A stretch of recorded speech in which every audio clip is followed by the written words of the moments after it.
Selain Komisioner KPU Wahyu Setiawan, KPK lebih dulu mencokok Bupati Sidoarjo Saiful Ilah. Saiful Ilah akhirnya ditetapkan sebagai tersangka pasca terjaring operasi tangkap tangan. Selain Bupati, KPK juga menetapkan 3 bawahannya serta 2 orang dari pihak swasta sebagai tersangka. KPK juga mengamankan uang lebih dari 1,8 miliar rupiah.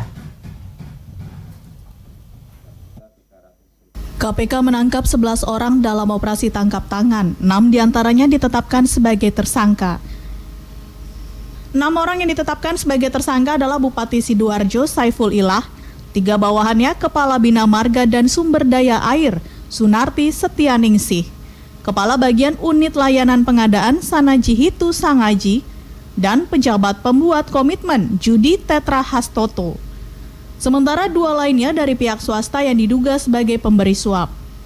Wakil Ketua KPK Alexander Marwata menyatakan, penangkapan Bupati Sidoarjo terkait suap sejumlah proyek infrastruktur di Kabupaten Sidoarjo, diantaranya proyek pembangunan Wisma Atlet, pembangunan Pasar Porong, proyek Jalan Candi Prasung, serta proyek peningkatan infrastruktur Karangpucung. Setelah melakukan pemeriksaan dan sebelum batas waktu 24 jam, sebagaimana diatur dalam KUHP, dilanjutkan dengan gelar perkara, KPK menyimpulkan adanya dugaan tindak pidana korupsi, menerima hadiah atau terkait proyek infrastruktur di Kabupaten Sidoarjo, Jawa Timur. Sejalan dengan penyidikan tersebut, KPK telah menetapkan 6 orang tersangka, yaitu sebagai penerima SFI, SST, JTE, dan SSA, sedangkan sebagai pemberi adalah IGR dan TSM. Sementara itu, setelah menjalani pemeriksaan dan ditetapkan sebagai tersangka, 6 tersangka hasil OTT di Sidoarjo, Jawa Timur, akhirnya ditahan penyidik KPK Kamis dini hari. Sekitar pukul 3:20, Bupati Sidoarjo Saiful Ilah dan 2 koleganya selesai menjalani pemeriksaan. Saat berjalan keluar gedung KPK, Bupati Sidoarjo Saiful Ilah tetap menampik jika dirinya bersama 3 anak buahnya menerima suap dari beberapa proyek yang dikelola Pemkab Sidoarjo.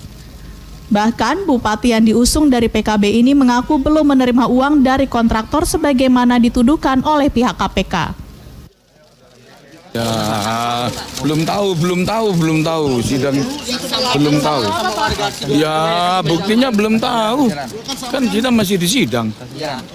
Kira-kira apa sebelum sidang yang Anda mau sampaikan apa kira-kira? Ya apa, nyampaikan apa?